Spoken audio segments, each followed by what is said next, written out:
Welcome to Starspeak with astrologer Maureen Richmond. Here's where you'll find the latest news on what's up with the heavens. Looking for the inner message from outer space? This is your place. So join me in welcoming your host, astrologer Maureen Richmond.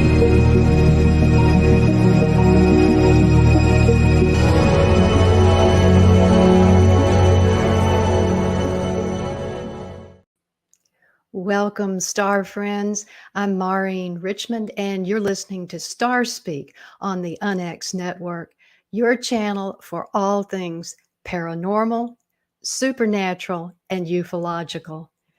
Starspeak airs every Monday night at 8 Eastern, 7 Central, 6 Mountain, and 5 Pacific. If you're looking for the inner message from outer space, you're in the right place. So sit back now and get ready to enjoy a tour through the zodiac and to the stars beyond.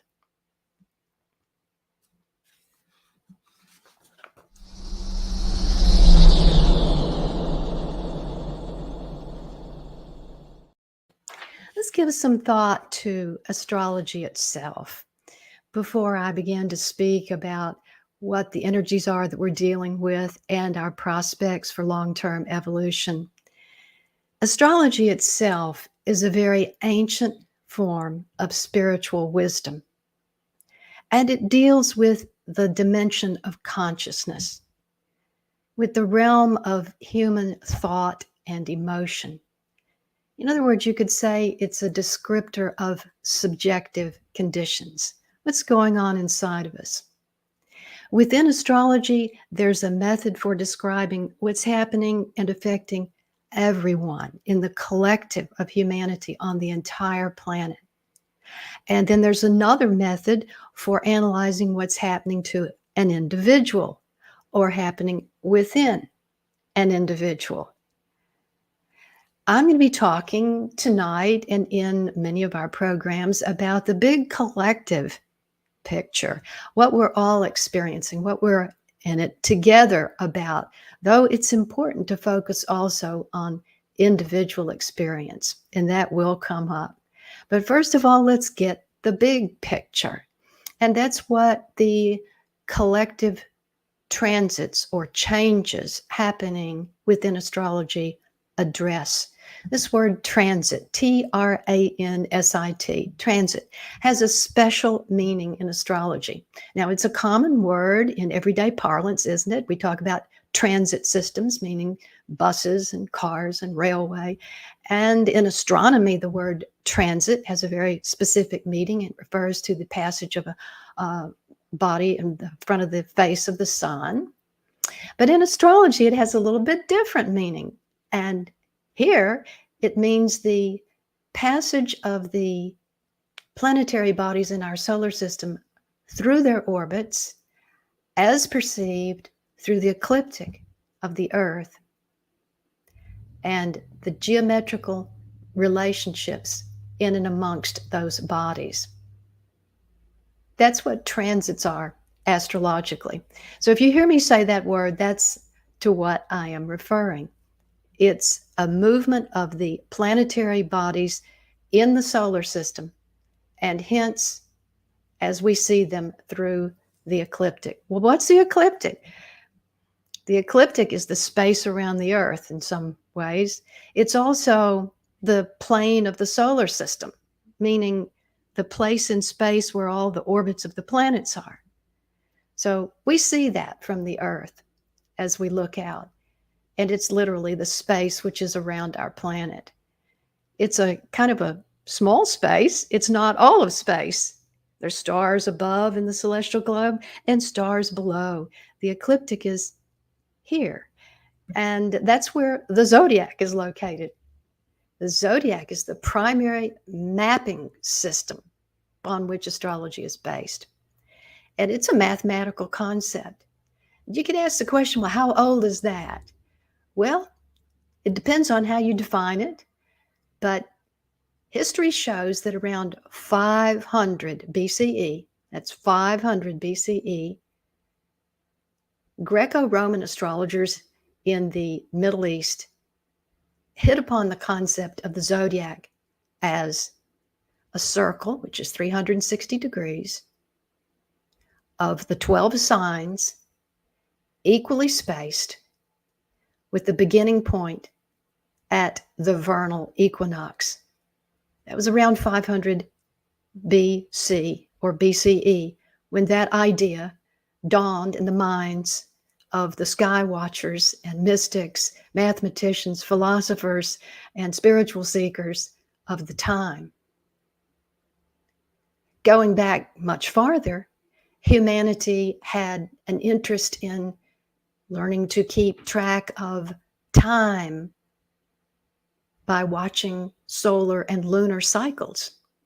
And the lunar cycle was the easiest one to begin with. There are historical records that show that humanity began attempting to keep track of time with the lunar cycle way back about 32,000 years ago. So if you consider that the lunar cycle is a component or a part of astrology, then astrology is a spiritual wisdom that goes back 32,000 years. So it's a concept that has been with us for a long time, and the effort behind it is to understand the relationship between the human being and the greater cosmic environment. Now,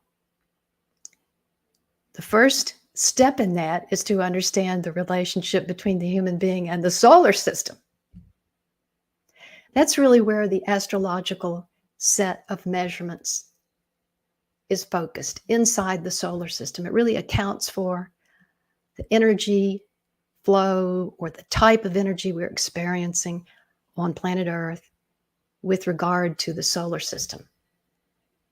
Western astrology, as it is now, does not attempt to account for all the celestial energies that could be impinging upon us from all points on the celestial globe, though we know they're there. You know, a lot of criticism is often aimed at astrology because it arose during a period of time when the official paradigm held that the Earth was the center of the universe and that everything was rotating around it.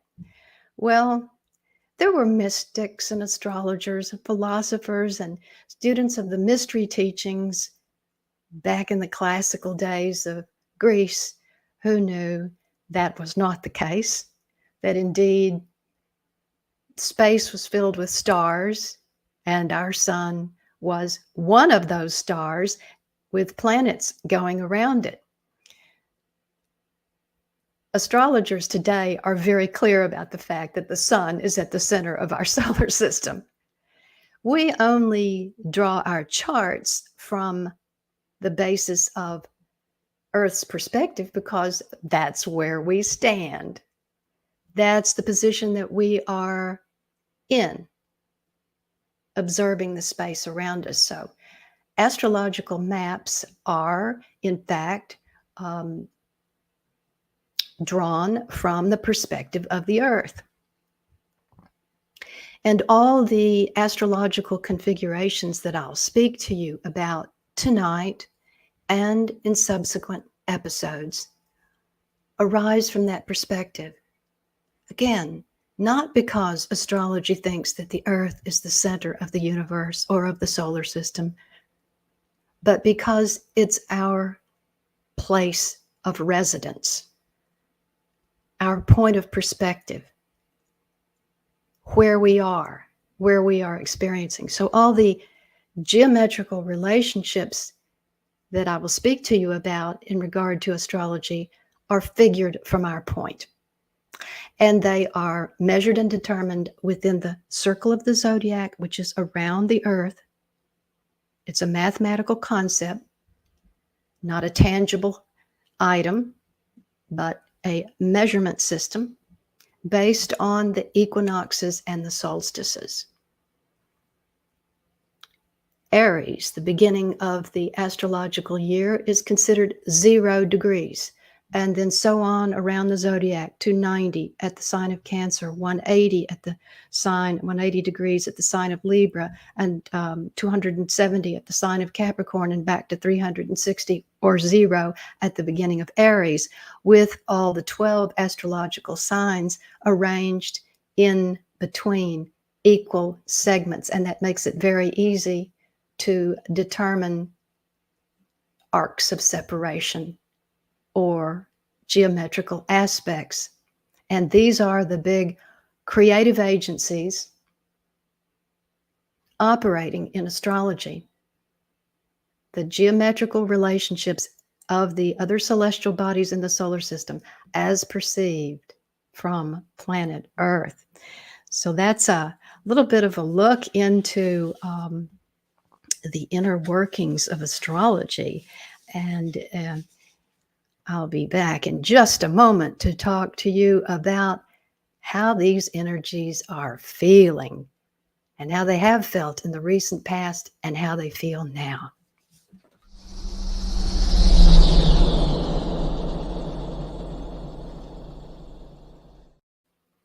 Welcome back. I'm Maureen Richmond, and you're listening to Starspeak on the UNX network. Now, I think it wouldn't be too much of a stretch to say that for most human beings, that what we do on a day-to-day basis is to react and recover from very strong astrological conditions that have affected us all collectively, and in some cases that have affected the individual personally.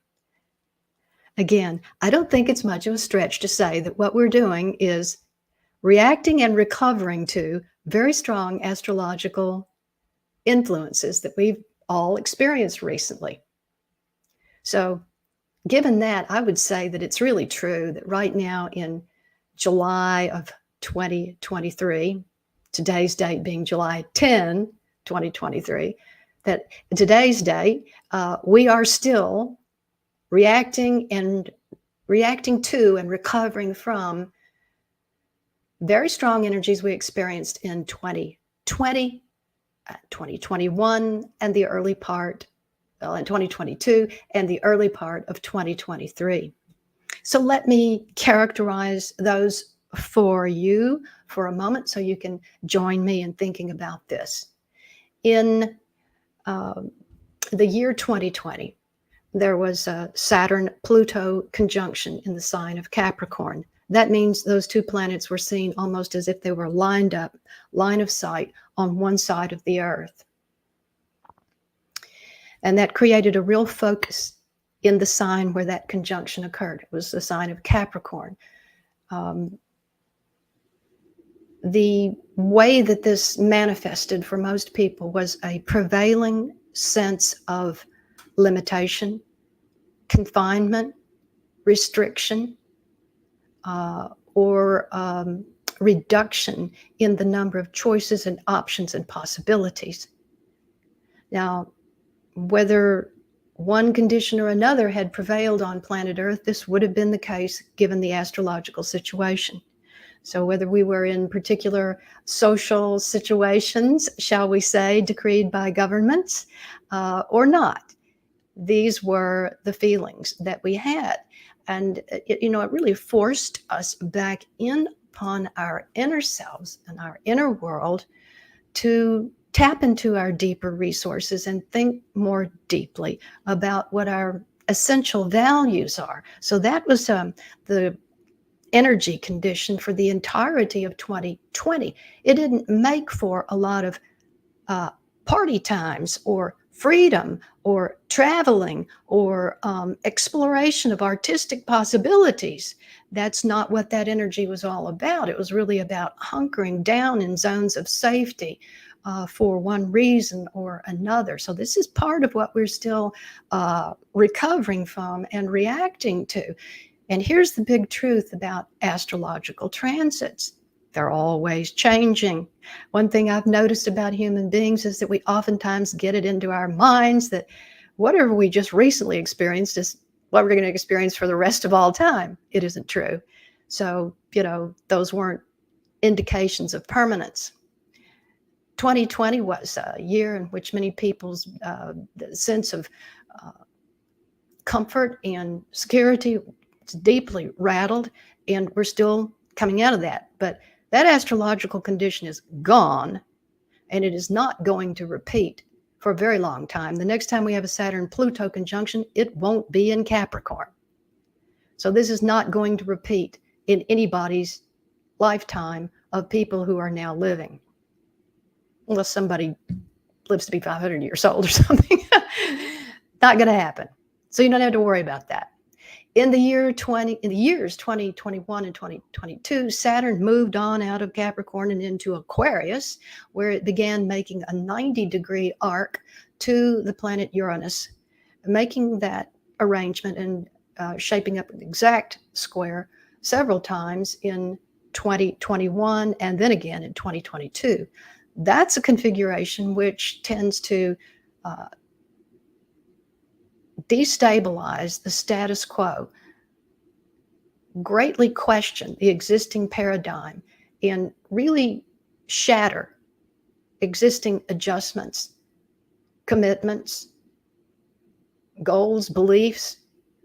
The picture of what we thought we were doing before that time was really severely challenged by the astrological conditions in 2021 and 2022. So we're still reacting to and recovering from that as well. And you could look back at your own life path and see how your goals, objectives, your self-image, your concept of what your major objective is in life really probably shifted there in 2021 and 2022. Then in 2023, this calendar year, early 2023, Pluto moved out of Capricorn, where it had been since 2008, and temporarily was in the sign of Aquarius, giving us a completely new mindset for a couple of months, late March through early June. With Pluto in Aquarius during that couple of month period, we get a preview of what we'll be experiencing in terms of the influences later in 2024 and then consistently 2025 on for about 18 years when Pluto gets into Aquarius and stays there. So that shifted our attention and concepts over from the zone of Capricorn, responsibilities, obligations, career, relationship to government, to Aquarius, which is affiliations, social connections, links that we have with other people on the basis of shared beliefs, teamwork and cooperation and collaboration. It's a different zone. We got a taste of that from late March through early June. And it's not gone away for good. It's just gone away temporarily for the remainder of this calendar year. So we're still reacting to that and recovering from that in a certain sense. May of 2023 was an item to deal with. You heard me speak about it last week. Let me remind you, we had a transiting T-square involving 3 planets in fixed signs. That was Mars in Leo, opposing Pluto temporarily in Aquarius, and T-squared by Jupiter in Taurus. All fixed signs, 3 major planetary bodies. It conveyed or impressed us with the nature of the fixed signs, which is stability, but it was in the extreme. So I think a lot of people experience situations and conditions in which a stalemate arose, in which there was no progress, in which it seemed like a lot of different people, mindsets, situations were hanging on for dear life to some prior arrangement, status quo, comfort zone, security cocoon, and not wanting to step out of that. So we had that inside of ourselves and around ourselves in a lot of different ways.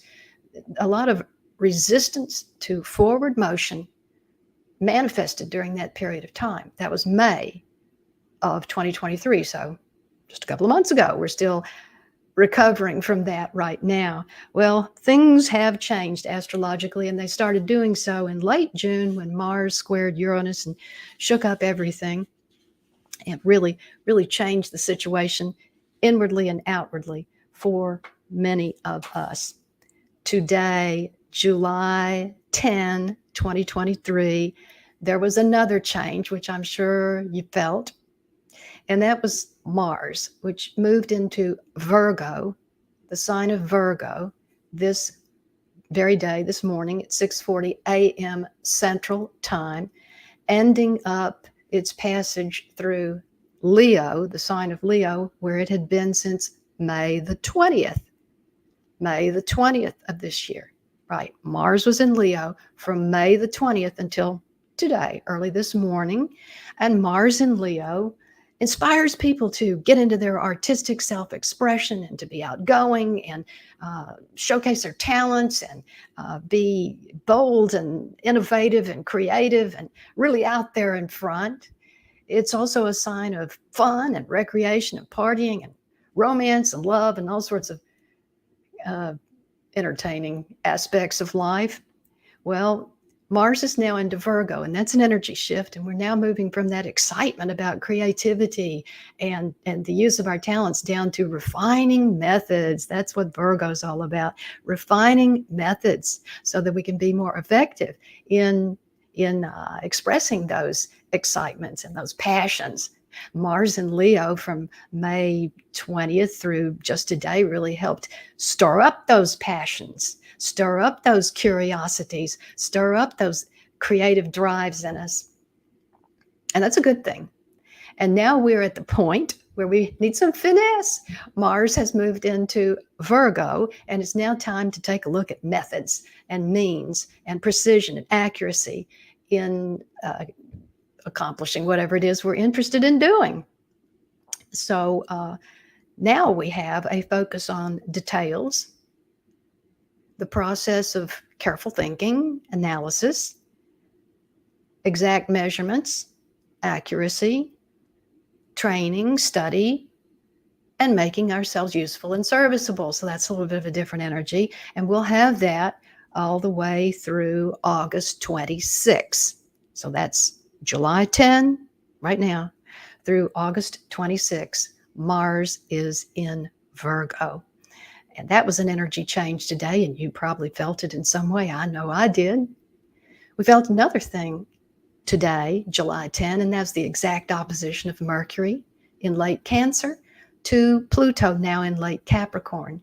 Mercury opposite Pluto today.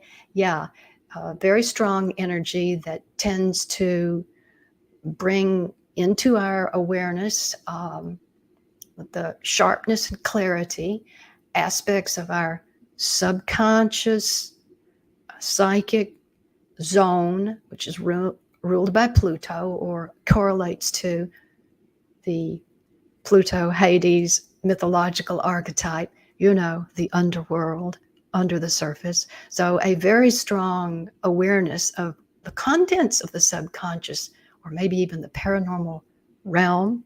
Oftentimes when that content floods into the conscious mind, it's pretty disorienting. So we had our plates full today. Mercury also rules communication technology. So Mercury opposite Pluto probably brought some complications to some people in the area of computing and telecommunications. So these were some of the energies that we dealt with just very, very recently and today. And there's more straight ahead that you'll hear about from me for the energies of the future as we go on.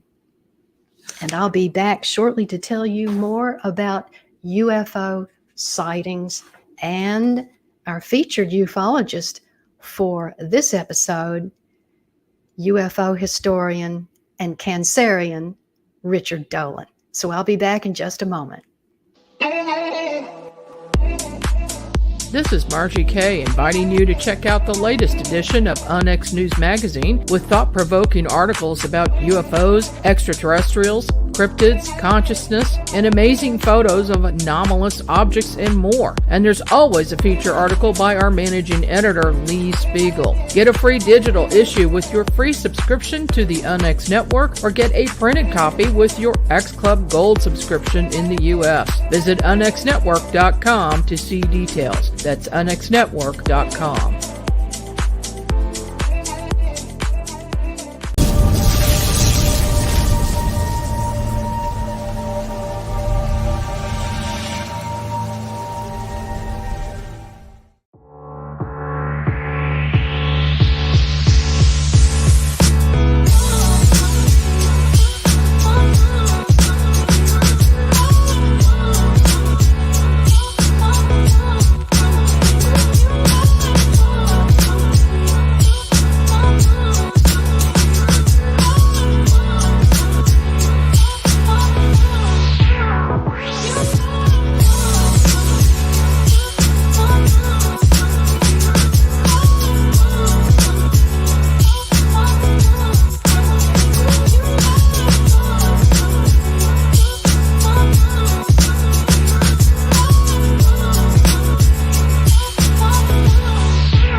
Welcome back, everybody. I'm Maureen Richmond, and you're listening to Starspeak. Today's date is July 10, the year 2023. Coming up in this month, July of 2023, there's an interesting astrological configuration. Mars in the sign of Virgo on one side of the Earth will oppose Saturn in Pisces on the other side of the Earth. That's a Mars-Saturn opposition. And it's going to shape up precisely on July 20 and 21, Mars opposite Saturn. This configuration shapes up about once every Mars cycle around the solar system or the zodiac. So once every 2 years, because that's how long it takes Mars to go around. So once every 2 years, we have a Mars-Saturn opposition. It's not always in the two signs I just named. This time it will be Mars in Virgo, Saturn in Pisces opposition. Mars-Saturn oppositions are interesting because they really bring issues into focus. What issues? Well, the issues that are connected with Saturn, specifically with Saturn in Pisces. Pisces is a sign of the subconscious, of the unconscious, of the mystic and spiritual realms, of the ability to trance, to meditate, to go out of body, to remote view. It's a very visionary sign that has porous borders and boundaries. That's what it's all about. It's a water sign symbolized by the fish that are one and part and parcel of their liquid environment. You know, it's hard to say where one begins and the other starts. It's all one. That's what Pisces is all about. So Mars in Virgo, the detail-oriented information sign, opposing Saturn in the cosmic unity sign, is an interesting arrangement. And I want to bring this especially to your attention because there have been some interesting sightings, UFO sightings that occurred in history when Mars and Saturn were making very strong geometrical relationships with each other in the zodiac as seen from the Earth. In other words, Mars aspects. One that I'm going to share with you was exactly like what we're having now, Mars opposite Saturn, and two others were similar, but not exactly. They occurred when Mars was square Saturn. There's a similarity or connection between the oppositions and the squares. They are considered by astrologers to be what are called the hard angle aspects. Hard, H-A-R-D, hard angled, A-N-G-L-E-D, or hard angle aspects, meaning aspects that are based on the 0, 90, 180 series of relationships within the zodiac. Why are those important? Because over centuries, astrologers have discovered that the 0, 90, 180 relationship produces the strongest results, the most obvious, the most evident, the most dramatic, the most pronounced. In other words, they're out in front of your face where you can see them, or right up in your face where you can be very clear about it. It's not subtle, shall we say. So let's look at some of these sightings. First off, go back to 1941. As soon as I say that year, I know there's some of you out there who already know where we're going. We're going to Southeast Missouri, Cape Girardeau in Missouri, which is, of course, the United States, in the central portion of the United States. In 1941, in late April of that year, apparently there was an extraterrestrial craft that crashed. The exact date of that crash is not known. Subsequent to it, the crash was discovered and managed by law enforcement, emergency first responders, firefighters, the military, and one local minister who in later years was the source of the information on this situation. So back then, in late April, within a period of about, just a few days around that period of time, Mars arrived at 17 degrees Aquarius, as perceived through the zodiac from the Earth's position. And Saturn was located at 17 degrees of Taurus. And you recognize, of course, that those two numbers are the same, 17, and those two signs are at a distance of 90 degrees in the zodiac. So that was a precise square. Mars square Saturn at the Cape Girardeau incident.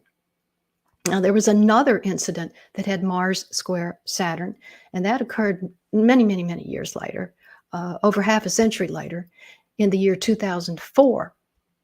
This event occurred in airspace over San Francisco, California, on November 3, the year 2004. At that time, a commercial airline pilot saw something in the sky that looked to him like a very large orange light. It did not have a collision with the airplane. Nothing dire occurred, but it was certainly an anomalistic sighting. Again, that was November 3, 2004. Then we come up to the year, go back to the year 1995, 1995 in airspace over Norway. And that was the point at which the Mars-Saturn opposition, which is like the one we're going to have in late July, was in effect. July 11, 1995, in airspace over Norway, there was a near collision with a passenger plane. And I believe the UFO in that case was a 10-foot long cylindrical object moving at a speed that would have been significant if the two bodies had collided, but they didn't.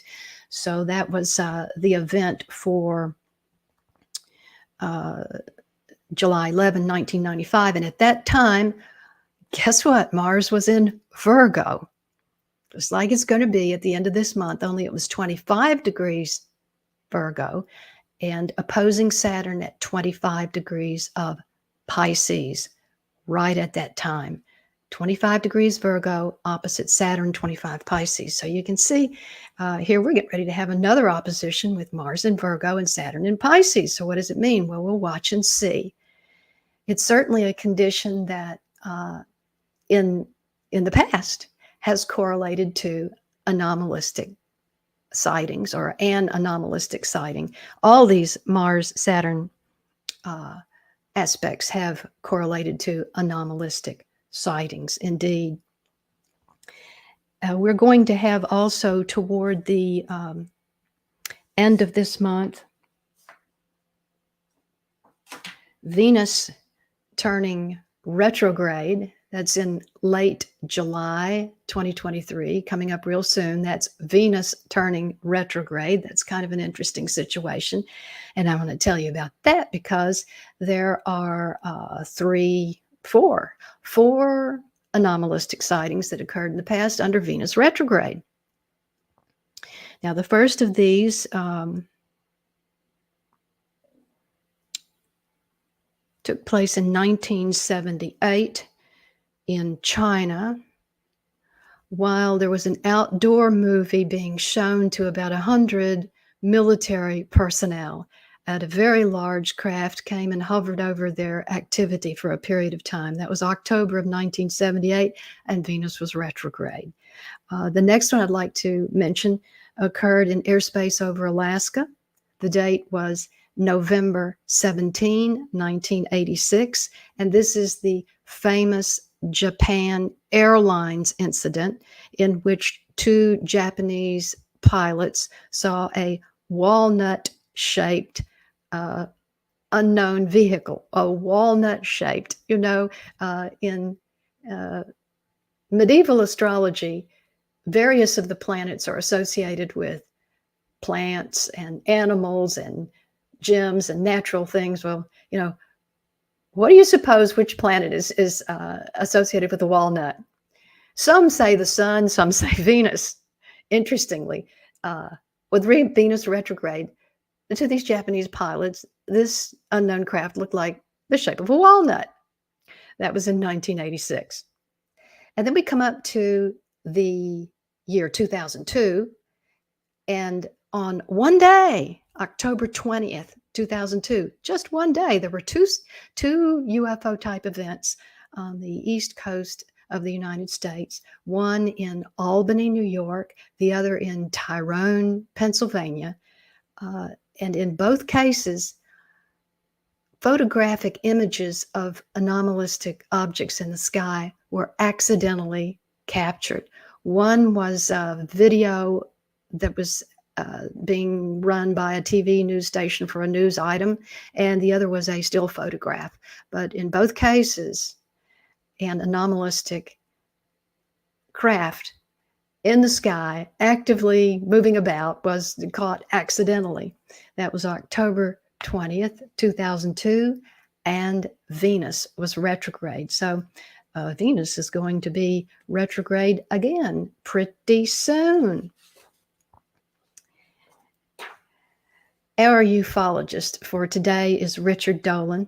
He was born on July 1, 1962, and therefore his sun is in the sign of Cancer.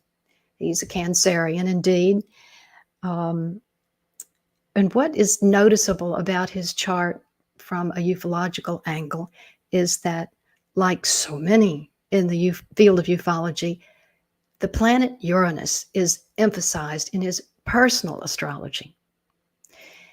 At the time he was born, Mars had the position of 25 degrees Taurus, and the planet Uranus had the position of 28 degrees Leo. That's almost an exact square. It's instead of exactly 90 degrees, it's about 93.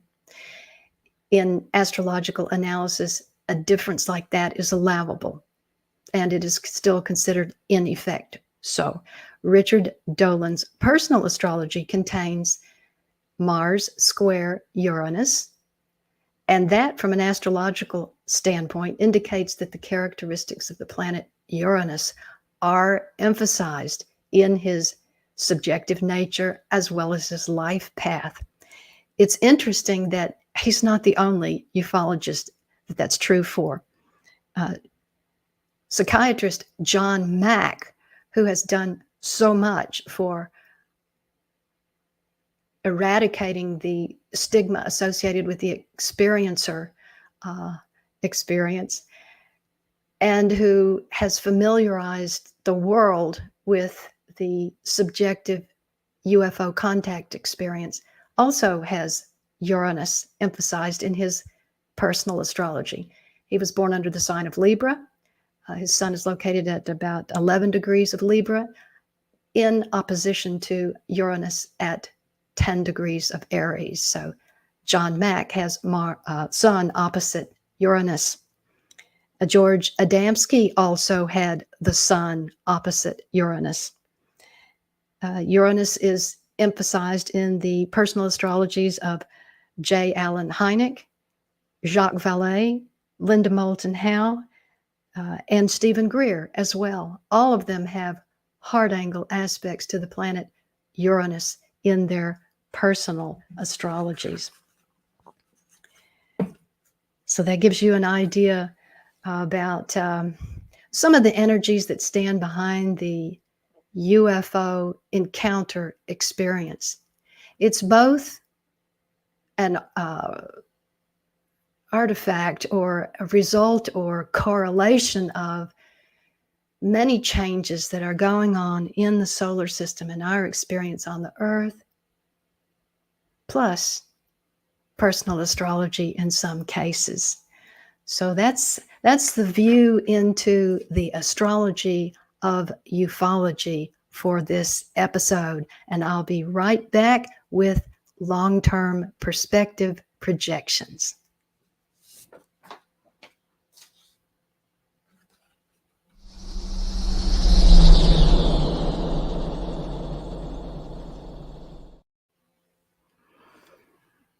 Welcome back, star friends. As we seek to live meaningfully on planet Earth, there are a lot of things that go through our minds. We struggle and contend with major metaphysical questions about the meaning of life and what our individual missions or purposes are here while we're incarnated. And oftentimes we come to all kinds of divinatory processes and practices to try to get those answers. And astrology is just one of those ports where we come to knock on that door of the ancient spiritual wisdom and say, what have you got for us today? What can you tell us today? What are we experiencing? What are we trying to do here? What am I trying to do here? What's the point of all this? What are the possibilities? Can we do better than we are doing better now? I'm very accustomed to facing life's questions like that in the context of astrology. I hear it from lots of different sides, clients, friends, and my own mind. I ask these very same questions. And so I know that star friends are interested in the potentials for the evolution of human consciousness here on our planet. I know that star friends are interested in the possibility for contact with cosmic visitors or extraterrestrials. I know that my star friends are interested in the possibility for honest communication from the governments of the world about the UFO, UAP issue and question. In other words, disclosure. I know that star friends are very passionate about that in some cases and want to know what the prospects are for the disclosure movement. I know that star friends are, in many cases, very concerned about or looking for or hoping for a portal to open and a breakthrough into higher dimensions to develop. I know that these are some of the things that we're all asking about in our meditations, in our communications, into deeper space, into the star world, into the cosmic mind which pervades all space. We're looking for answers to these and many other questions. So I bring you again to a consideration of long-term astrological influences for that purpose. And there are a lot of them. The truth about astrological influence is it's layer upon layer upon layer upon layer, and then some more layers. They're all relevant. Some astrological influences last for a really long time, like the Great Year. Ever heard of it? It's a period of time it takes the precession of the equinoxes to move all the way around the zodiac, about 26,000 years. Some take a little bit less, like the astrological age, it's about 2,100 years.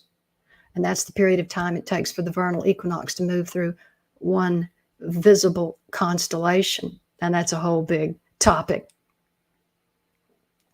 Some of the other cycles that astrology keeps track of are like maybe 500 years old, and 500 years in the case of the Neptune-Pluto cycle, coming all the way down to a 4-minute interval of time delineated by the rotation of the Earth on its own axis, and therefore the emergence of 1 degree of the ecliptic or zodiac on the eastern horizon. And all those things are important. Some very short duration, some very long duration. It's the longer lasting influences that really generate cultural and planetary trends or fixations that humanity has on a particular concept or an idea for a period of time, an issue that's being worked out. And these correlate in some cases, in many cases, to the transits or movements of the outer planets, Pluto, Neptune, and Uranus through the signs of the zodiac. Pluto takes around 18 years to get through a sign, Neptune about 16, Uranus about 7 to get through a sign.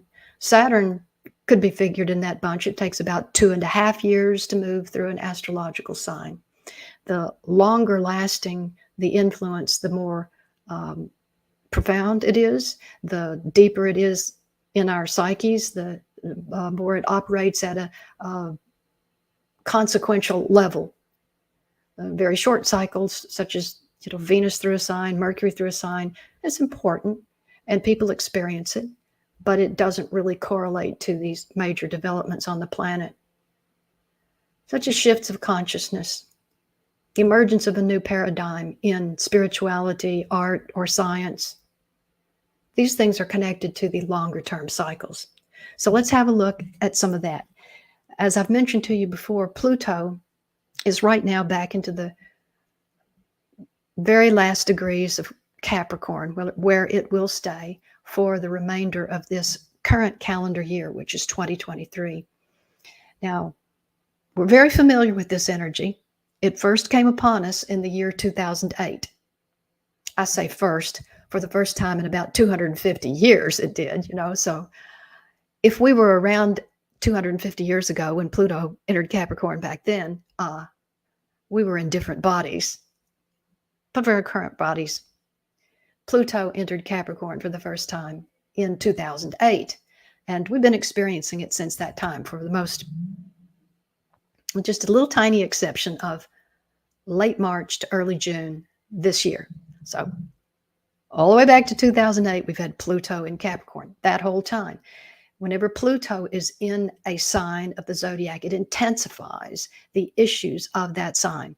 It focalizes them. It's like the sign is this big thing, the planet is this little thing, and all that truth, energy, experience comes down to a point, and Pluto conveys it to us. Pluto in Capricorn. So for what is it now, 2008, 15 years, more than 15 years, we've been having this journey or experience of Pluto in Capricorn. All of us, everybody on the planet has experienced it. This is a collective type of influence. So no one escaped it. Some people probably experienced it more intensely than others if they have Capricorn placements in their own chart, or if they have planets in the other cardinal signs, such that they were receiving oppositions and squares from Pluto in their personal charts during this period of time. But everybody got a dose of Pluto in Capricorn, and we're continuing to get it. So what's it all about? Well, Pluto intensifies and digs deep wherever it goes. In the area of Capricorn, it's got to do with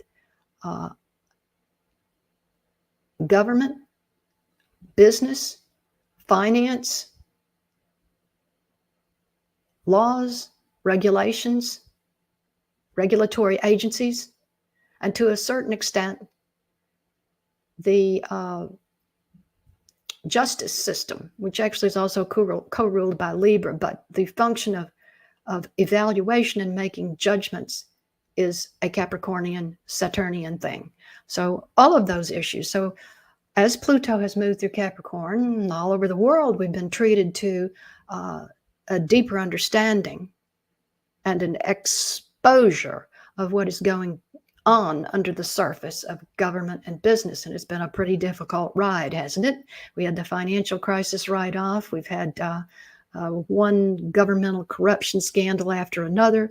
And for UFO and UAP enthusiasts, this has been the period of time in which tremendous information has been unearthed, Pluto, under the earth, unearthed about the black budget, special access programs, and the money flows that have sustained UAP research in the hidden and unknown corporate zone.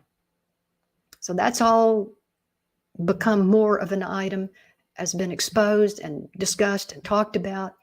Even though it was before that time, it has been increasingly exposed during Pluto's passage through Capricorn. So we now all return to this Capricornian meditation for the rest of this year about our accountability to each other, to ourselves, and to each other, and the rules and laws and regulations that we live by, that we impose upon ourselves, our own values, our own morals, ethics, as well as the ones that society gets on by. But this is not permanent. It is going away, and we're going to see the shift to Pluto and Aquarius eventually. In 2024, Pluto goes into Aquarius in late January, and it stays there for the most of that calendar year, except for a 3-month period, September, October, and part of November.